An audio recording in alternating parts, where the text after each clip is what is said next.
Hello everyone, welcome back to my channel and welcome back to new video. আজ চলে এসেছি cooking video নিয়ে, তোমরাও দেখে বুঝতে পারছো। তো আজ বানানো হবে মোমোজ, আর সেটা কলকাতা স্টাইলে। তার জন্য এখানে পুর বানানো হয়েছে গাজর, বাঁধাকপি আর চিকেন সিদ্ধ করে সেটাকে ম্যাশ করে নেওয়া হয়েছে, আর দেওয়া হয়েছে ব্ল্যাক পেপার মানে গোলমরিচের গুঁড়ো, ভিনিগার, সয়া সস দিয়ে মিলিয়ে আর নুন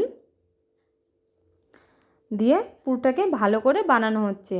আর এটা বানাচ্ছে ননদ কলকাতাতে থাকতো, এখন থাকে না। ননদ বাইরেই থাকে, কিন্তু ও কলকাতা স্টাইলের মোমোজ বানাতে পারে। আমরা তো পারি না, মানে আমি তো পারি না।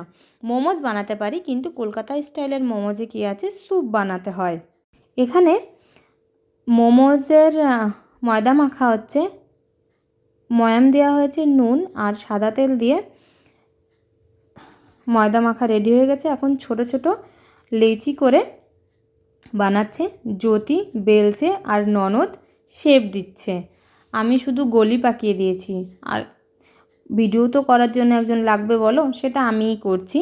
আর এই যে স্টিমটা, এটা আজই কিনে নিয়ে এসেছি, মোমো স্টিমার।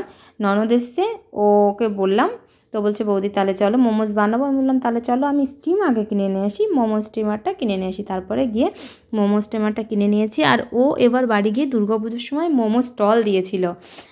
ও চাকরি করে, যেহেতু বাইরে থাকে, কিন্তু পুজোর সময় বাড়িতে গেছিলো। ওর একটা দিদি আছে, মানে আমার আরেকটা ননদ আছে, দুজনে মিলে মোমো স্টল দিয়েছিল। ওর জন্য ও সব রকম শেপ দিতেই পারে, কয়েক রকমের শেপ তো দিচ্ছে, দেখতেও ভালো লাগছে। আমি তো কিছুই করতে পারি না, কোনো শেপই দিতে পারি না। আমি শুধু গোল গোল লেচি বানিয়ে দিয়েছি, জ্যোতি বেলেছে আরও শেপ দিয়েছে। জ্যোতি এমনি মোমোজ আগে বানিয়েছে, কিন্তু মোমো স্টিমার ছাড়া মোমোজ বানানো মুশকিল, সেটা স্টিম করা যায় না। মোমো স্টিম করার জন্য স্টিমার দরকার, তার জন্যই আজকে স্টিমটা কিনে নিয়ে এসেছিলাম। আর এখানে রয়েছে এক গাদা থালা বাসন, ওরা রান্নাঘরে কাজ করেছে, তাই আমি ভাবলাম এই থালা বাসনগুলোই আমি মাজি, না হলে এরপরে আমাকে খেতে দেবে না, বলবে তুমি খালি ভিডিও করেছো, তুমি ভিডিও দেখেই খাও, কাজ না করলে খেতে দেবো কেন। তাই ভাবলাম চলো থালা বাসনগুলো ধুয়ে দিই। আর এখানে মোমোজ সিদ্ধ হয়ে গেছে, থালা বাসনগুলো ধুয়ে নিয়েছি। বাচ্চাদের জন্য প্রথমে বানিয়ে দিয়েছি, কারণ এই প্রথমটায় লঙ্কা দিইনি, লঙ্কা দিলে ওরা খেতে পারবে না, তাই প্রথমটায় দিইনি। ওদের জন্য নামিয়ে নিয়ে নেব, তারপরে আমাদেরটায় লঙ্কা দিয়ে, যে লঙ্কা দিয়ে এখন মাখানো হচ্ছে, এবার আমাদের জন্য বানানো হবে। কলকাতা স্টাইলের মোমোজে তো স্যুপটা বেশি প্রেফার করে না, সেটা বানাতেই হবে। তার জন্য স্যুপও বানানো হয়েছে, সেটা দেখাবো। স্যুপটা বানানো হয়েছে মোমোজটা আমার, মানে একেবারে নিচে যেখানে জল দেওয়া হয় সেখানেই স্যুপ দিয়ে দিয়েছে। স্যুপেই মোমো স্টিম হচ্ছে। আর এখানে বাচ্চাদের জন্য নামানো হয়েছে, আরোহী আর মিঠুর জন্য। ওরা খাবে, খাওয়ার জন্য খুবই এক্সাইটেড। এমনিই মোমোজ ভালো খায়, আর আজকে ঘরে বানানো হয়েছে, আজকে তো অনেক খেতে পারবে। দোকান থেকে কিনে আনলে সেটাও তো লিমিট থাকে, আজকে লিমিট নেই। আর দিল্লিতে এরা মোমোজ খায় মিউনিস দিয়ে। মিঠু সেই কথাই বলছিল, মাম্মা মিউনিস নেই। তাই আমি বললাম না, আজকে মিউনিস নেই, আজকে সস দিয়েই খাও।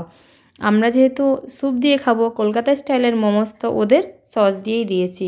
এরা এখানে মিউনিস দিয়ে খায়। আর যে ঝাল চাটনি একটা আছে, মানে লঙ্কাওয়ালা চাটনি একটা দেয়, সেটা দিয়েই আমরা বড়রা খাই। আর বাচ্চাদের জন্য মিউনিস, আজকে তো সেটা নেই। আর মিউনিস ঘরে বানাতে গেলে অনেক ঝামেলা, সেটা আর আজকে বানাইনি। ওরা খেয়ে বলবে কেমন হয়েছে।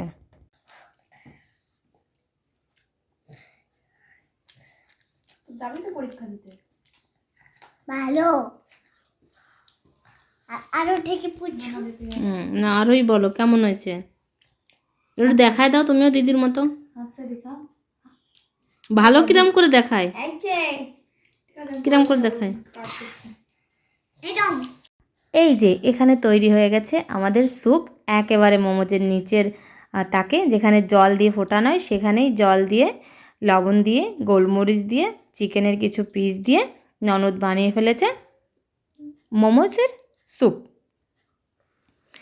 খেতে ভালো হয়েছিল, খারাপ হয়েছিল বলবো না, কিন্তু একটু লবণ বেশি হয়ে গেছিলো, যেটা হলে মুশকিল। মোমোজটা খেতে ভালো হয়েছে, কিন্তু স্যুপটায় নুন বেশি হয়ে গেছে। নুন বেশি হয়ে গেলে খাওয়া যায় না। ও বুঝতে পারেনি যে অনেকটা টাইম ওকে জ্বালাতে হবে, তো লবণটা বেশি হয়ে যাবে। যাই হোক, এখন আমরা খাবো। সবাই এসে গেছে ঘরে, একসাথে বসে পড়েছি। তোমাদের ভালো লাগে তোমরাও রেসিপিটা বাড়িতে ট্রাই করো। আজকের মতো টাটা।